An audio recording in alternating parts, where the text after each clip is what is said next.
Le Dingo Bistouri de Yasmina Khadra est le livre que nous allons découvrir dans ce numéro de votre émission littéraire.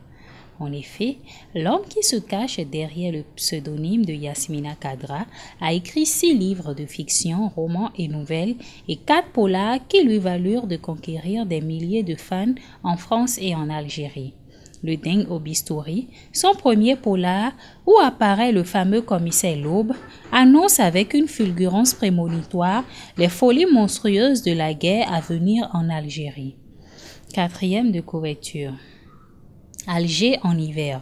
Ce jour-là, le commissaire L'aube est d'humeur maussade et le coup de téléphone qu'il reçoit n'arrange rien. Un mystérieux correspondant le prévient qu'il va commettre un crime. Le Dingo Bistouri, comme la presse ne tarde pas à le surnommer, frappe ainsi les premiers coups de sa sinistre carrière de tueur en série. Est-ce un fou, un pervers? L'aube ne le croit pas. Chaque meurtre est froidement prémédité, minutieusement exécuté et toujours signé. L'homme torture ses victimes, leur arrache le cœur et dépose une étoile noire sur le cadavre. Il doit encore tuer 5 personnes et le commissaire sait qu'il ira jusqu'au bout. Commence alors un dialogue de fou entre L'aube et le Dingue, triste et tragique rejeton d'Alger la désolée. Un peu de pain, un peu d'eau fraîche, l'ombre d'un arbre et tes yeux, aucun sultan n'est plus heureux que moi, aucun mendiant n'est plus triste. C'est sur ce quatrain d'Omar Khayyam que je me réveille. Mina ronronne sous les couvertures, son visage à l'aide d'une offrande sur l'oreiller. Je l'embrasse sur le front et cherche mes pantoufles sous le lit. Le réveil matin affiche 6h03. Je me lève pour me planter devant la fenêtre. Dehors, l'horizon est submergé de ténèbres.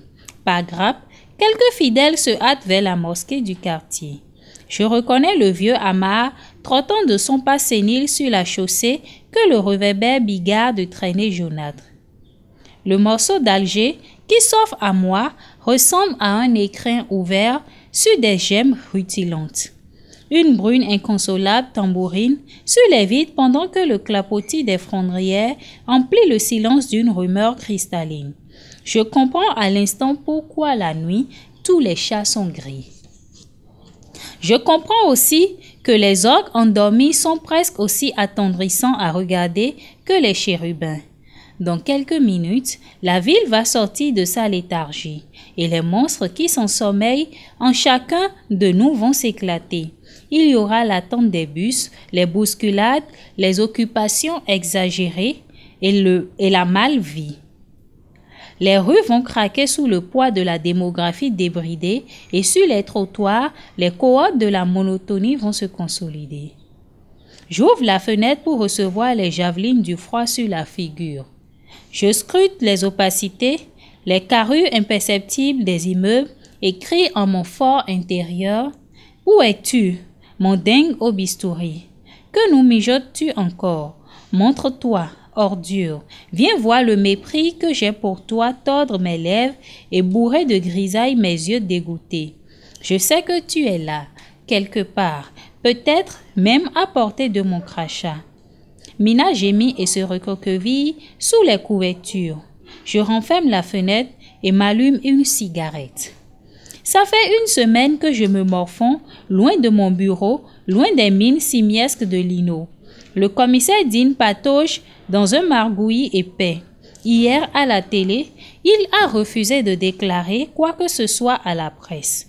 Un reporter d'El Jamhouria l'a coincé et Dean n'a pas trouvé la force de se défendre.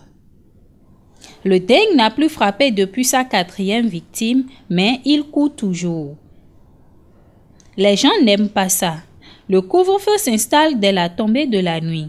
Les plus audacieux des noctambules ne tardent pas après 9 heures. Le mardi, les gendarmes ont surpris une espèce de zinzin en train de martyriser un chien du côté de Chiraga. Tout le monde a poussé un soupir de soulagement, soupir qui a freiné net quand on s'est aperçu qu'on faisait fausse route. Les Algérois se surveillent. Chacun soupçonne son voisin de palier. Une scène de ménage suscite la curiosité et l'inquiétude de tout le quartier. Il y a même des rigolos qui, profitant de la psychose collective, téléphonent tous azimuts et sèment l'effroi chez les vieilles mémées esselées.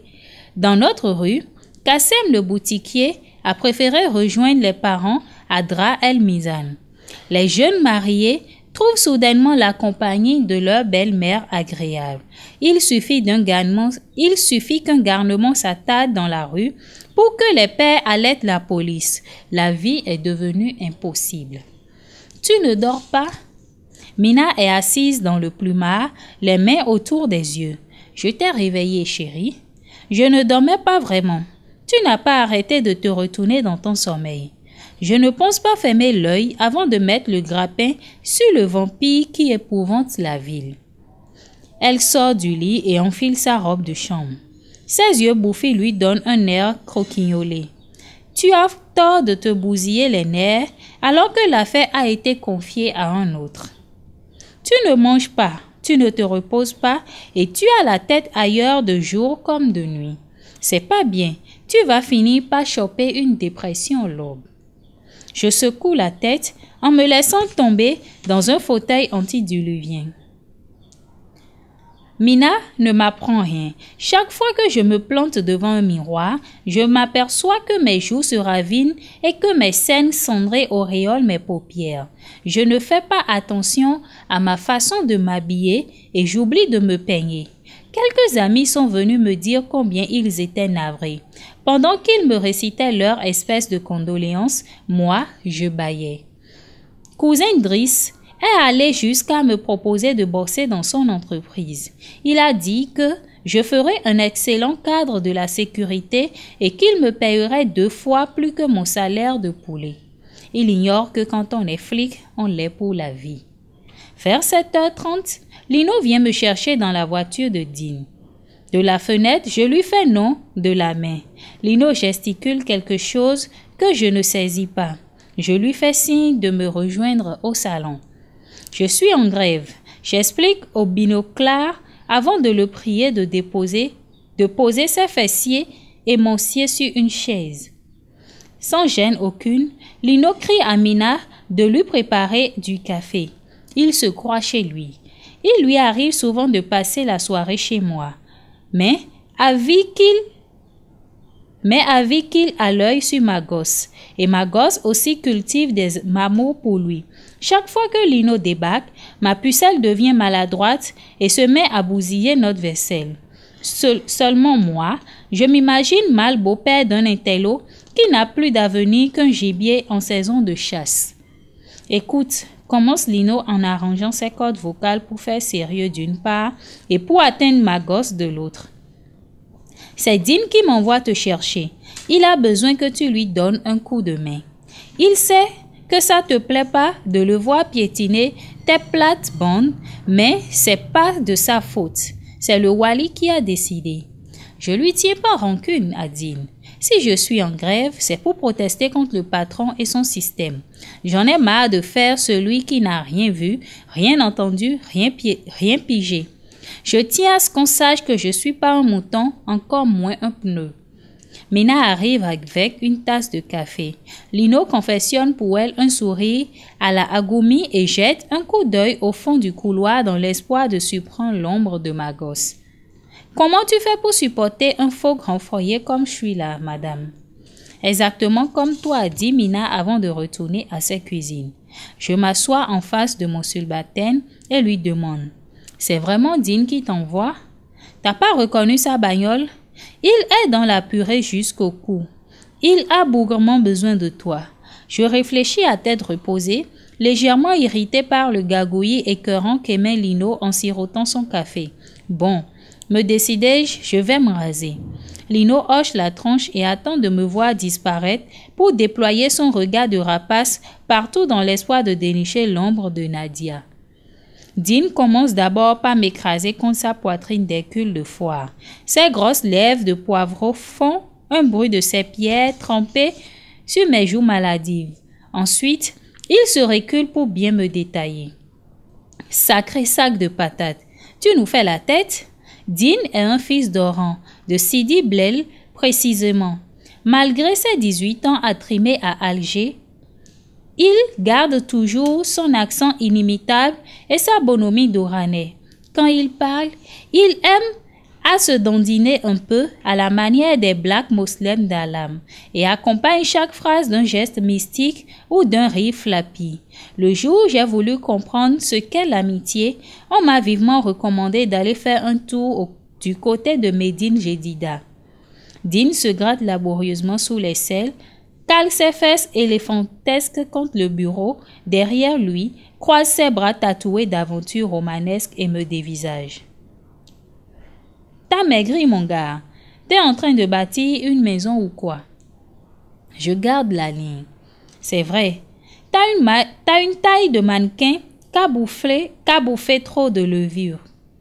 Il pose un doigt sur ma bédaine et la soupèse. T'es enceinte?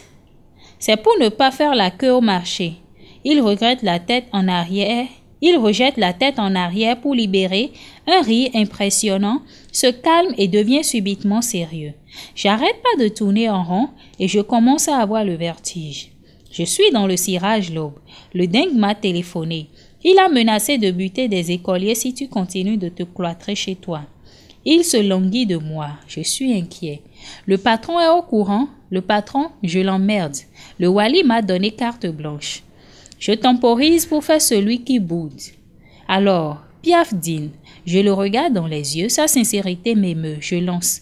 On va le coincer, ce fils de garce, et on va le lyncher.